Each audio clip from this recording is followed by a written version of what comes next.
مساحات الملعب صغيره جدا. الزمالك بيحاولوا بيستحوذوا على الكره وبيلعبوا ويخلقوا فرص لكن ما جبتش جوان. لكن في الاخر مباراه الاهليه البلديه بتلعب يعني جيم مفتوح خالص والناس بتروح تضغط على النادي الاهلي من عند الجون بتاعه. لا مش موضوع مفيش تكتيك ولا حاجه. فيها مهيب ما تهدى على الراجل شويه يا اخي. ايمن عبد العزيز راكب الترند شويه وخلاص يا عم. خلاص بقى كل شويه تقعد تفكروا تقول له تكتيك ومش تكتيك. مش كده يا جدع. انتوا المفروض جايبين الناس في الاستوديو ده عشان تتكلموا في الكوره وتحللوا المباريات. مش لازم عشان متعاقدين مع الناس وبتديهم فلوس يبقى تسف عليهم بالشكل ده. اهدى شويه مهيب. مش كده يعني. هيبقى شكلك ايه دلوقتي لو رد عليك واحرجك؟ مفيش تكتيك خالص. لا مش موضوع مفيش تكتيك ولا حاجه عشان سيد ما يزعلش. طيب ايه ده؟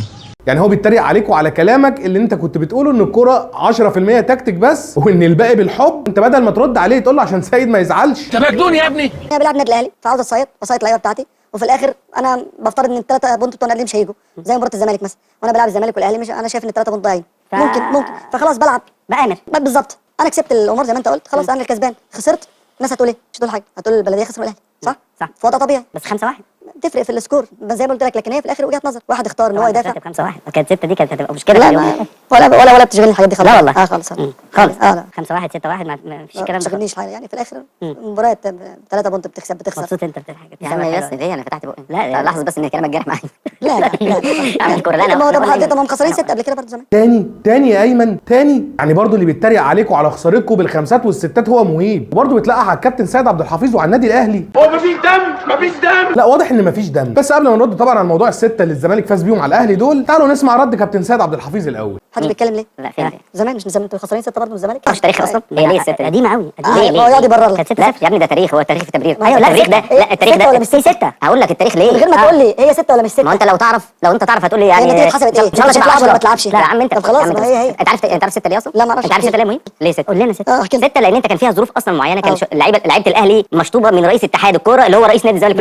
اقسم بالله واحنا كان عندنا ظروف برضه. لا انا قاعد مع ناس. واحنا كان عندنا ظروف. لا الف سلامه على الظروف اللي كانت عندكم. كنت اتمنى ان الظروف تكون خلصت عندكم دلوقتي يا عم عبد العزيز. انا اسمع ان الظروف المفروض بتاخد لها حوالي اسبوع ولا حاجه. بس انتوا واضح ان الظروف شغاله عندكم لحد دلوقتي.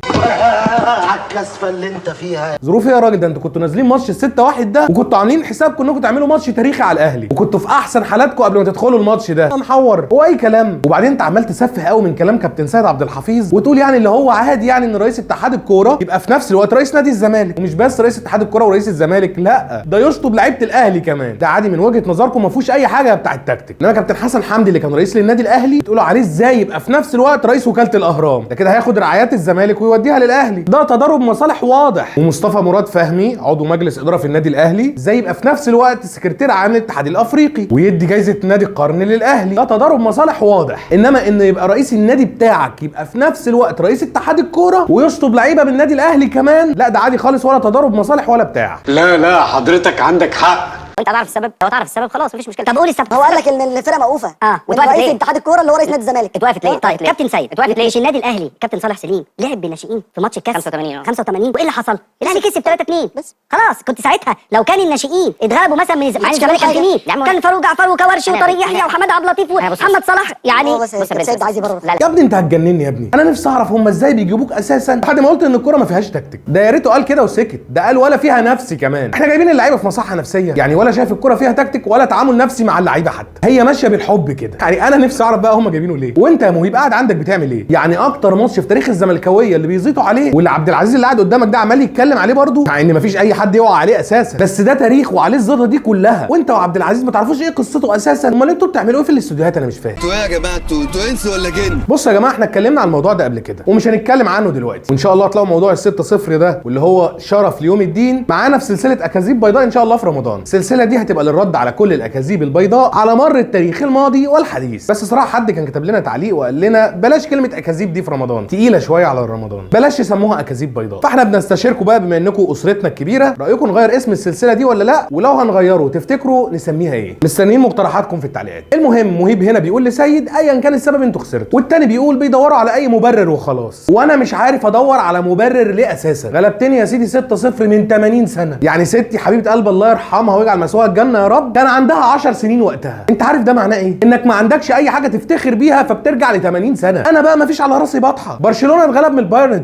8، المانيا فازت على البرازيل 7-1 في البرازيل. ده بقى هيقلل من الفرق ولا المنتخبات دي؟ طبعا لا، وارد ان ده يحصل عادي. الفرقه دي بتغلب كتير وبارقام كبيره، واوقات برضو بتتغلب بارقام كبيره حتى لو اوقات قليله. انما انت بقى حضرتك فرحان لي بالسته اللي من 80 سنه، مش واخد بالك ان انا لسه مديها لك في بدايه الالفيه الجديده، والموسم اللي فات مصبحك بالثلاثه ومسيك بالاربعه، وقبلها ملبسك خمسه. طب على ذكر الخمسه، عمرك كسبتني خمسه؟ ما تتعبش نفسك، عمرك ما عملتها. انا عاملها فيك 4 مرات. بلاش الخمسه، عمرك فزت عليها 4-0؟ لا. طب 4-1 برضو لا. انا عاملها ال4-1 معاك دي 5 مرات، وال4-2 برضو نفس الكلام 5 مرات، وانت ابيض. طب اقول لك الكوميدي بقى، النتائج الخفيفه دي 2-0 و3-0. انت عارف طول تاريخ لعبنا مع بعض من اكتر من 100 سنه انت فزت عليها 2-0 كام مره؟ 11 مره، وانا فزت عليك بنفس النتيجه اللي هي 2-0 دي 24 مره. طب ال3-0 انت عارف فزت عليها بيهم كام مره؟ 3 مرات. عارف انا كام مره؟ 12 مره. فانا يا حبيبي عندي تاريخ قديم وجديد استلمك بيه. انما انت بقى عشان ابيض فبترجع لمباراه من 80 سنه لعبت اتشطبت قبلها من رئيس ناديك عشان اللعيبه دي كانت رايحه تلعب في فلسطين وتدعم المقاومه، عشان النادي الاهلي طبعا تاريخ في حب فلسطين. ربنا يفك الكرب عنهم ويزيح الغمه وينصرهم ان شاء الله. فبدل ما تدور بقى على ان لعيبتي دي اللي عملت حاجه كويسه وشرفت مصر ازاي تتعاقب وتتشطب، بتحفل انت عليا بالسته العار دي. ناس جبلات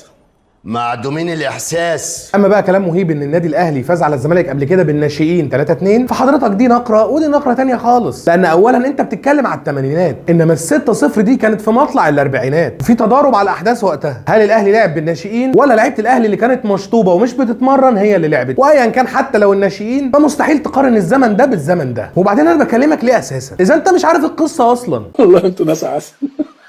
نروح لاحصائيه بالانديه اللي اكتر الانديه يمكن الافريقيه والعربيه اللي لعبت مباريات في الموسم الحالي، عشان احنا اتكلمنا الحلقه اللي فاتت كابتن مهيب على التاجيلات، ففي بعض الناس قالت لك طب ما هو الاهلي لعب ماتشات اكتر من الزمالك في الموسم الحالي. طبعا الاهلي يلعب اكتر من الزمالك لانه بيشارك في بطولات كتيره، لعب في دوري السوبر الافريقي، لعب في كاس العالم للانديه، فده طبيعي. لكن احنا بنقارن الاهلي بالانديه الاخرى في الوطن العربي وفي افريقيا. انت تاني يا خالد، انت ما بتزهقش يا اخي. انت كل مره تطلع تقول حوار المؤجلات ده ونرد عليه، وانت تطلع تاني وتدور على اي مبرر ونرد عليك برضه. انت ما بتزهقش. انت كبلة ما بتحسش يا تافه. عموما عادي يا عم خالد، احنا كده كده ما بنزهقش اكتر منكم. اي حاجه غلط هتقولوها هنصححها عادي جدا. وبالمناسبه يا جماعه اللي ما شافش فقرتي الاخيره في اخر فيديو عن موضوع المؤجلات ده ممكن يرجع لها، عشان اجيب لك ماتش للاهلي والزمالك، والجدع بقى يطلع لنا اي وقت الاهلي ممكن يلعب فيه ماتش زياده. المهم يا سيدي قول لنا عايز تقول ايه الجديد بقى اللي مش هنعرف نرد عليه. يعني الاهلي لعب الموسم الحالي 27 مباراه، عندنا الوداد لعب 33 مباراه، اكتر من الاهلي 6 ماتشات. صن داونز وجنوب افريقيا لعب 30 مباراه في كل البطولات. الهلال والسعودي والنصر السعودي لعبوا 33 مباراه، ما بين دوري سعودي، ما بين كاس، ما بين دوري ابطال اسيا. فبالتالي الاهلي يعتبر فيه انديه كتيره في الوطن العربي وفي افريقيا لاعبين ماتشات اكتر منه، فبالتالي كان ممكن الاتحاد الكوره يعني يعمل ماتشات للاهلي اكتر من كده. احنا مثلا النهارده الجمعه عندنا ماتش السوبر يا كابتن مهيب الجمعه الجايه، فممكن النادي الاهلي يتحط له ماتش في الدوري يوم الاثنين مثلا، يلعب ماتش الكاس. ماتش الكاس نهائي كاس مصر بالظبط في الجمعه السوبر. اصحى خالد. لا سوري معلش. بس يالا ما تكترش، امشي يالا من هنا. معلش يا جماعه زله لسان، ما حصلش حاجه. وانت سبت كل اللي قاله يا مهيب وتقول له صح عشان مباراه كاس مصر ولا سوبر؟ يعني عادي انك تقول له ان الاهلي يلعب مباراه الاثنين ويسافر يلعب في السعوديه يوم الجمعه، والزمالك في الوقت ده يبقى مريح عادي؟ انا نفسي بس كان حد يساله هو الزمالك ما لعبش ماتش فاركو ليه؟ طبعا كل اللي قاله ده كلام فارغ. ليه؟ اولا عشان اللي هيقوله كابتن سيد عبد الحفيظ ده.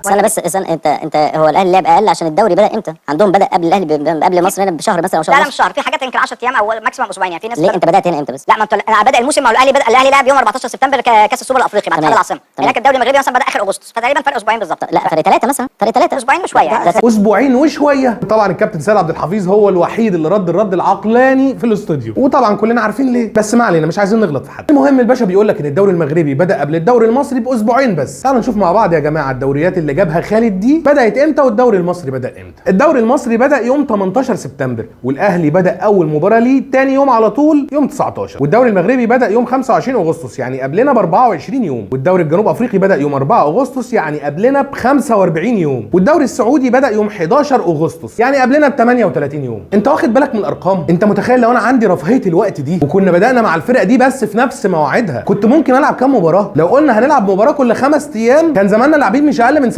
مباريات، يعني اكتر من الفرق دي كلها. وده الشق الاول من الرد. الشق الثاني بقى وهي الفرق اللي بيتكلم عليها خالد طلعت وبيقول ان هي بتسافر بطولاتها القاريه عادي زيها زي الاهلي. انا عايز اسالك بقى، تقدر تقول انت رقم بدل الكلام اللي انت بتقوله في الواسع ده؟ انا اقول لك الارقام. يعني الفرق السعوديه اللي بادئين قبلنا بشهر ونص ولاعبين بس 33 مباراه، عايز اقول لك ان النصر السعودي لعب بره السعوديه في خلال الفتره دي 3 مباريات، والهلال السعودي 4. ادي كل اللي سافروا بره السعوديه. والوداد وصن داونز سافروا بره ارضهم 7 مرات، كلها مباريات فرديه، مباراه واحده من غير تجمعات. انما النادي الاهلي الاهلي بقى سافر 8 مرات كمان، مره منهم كاس عالم الانديه اللي ما كانش ماتش واحد، لا كان 3 ماتشات. شوف انت بقى الوقت اللي قضاه في البطوله، يعني مش راح يلعب ماتش وراجع. وكاس السوبر اللي في الامارات اللي لعب هناك ماتشين. شوف تجيبها كده تجيلها كده، هي كده مهما حاولتوا تضغطوا على الاهلي. انا مش عارف انتوا تضغطوا على الاهلي كده ليه الصراحه. اتمنى ان ده ما يكونش ليه علاقه بنظام الدوري في الموسم اللي جاي، لان احنا مش هنقبل باي لعبه من تحت لتحت. اكيد عايزين موسم استثنائي عشان الدوري يتظبط، بس اكيد ده ما يجيش على حساب او ظلم النادي الاهلي. افتكر الرساله كده وصلت، المسج وصل.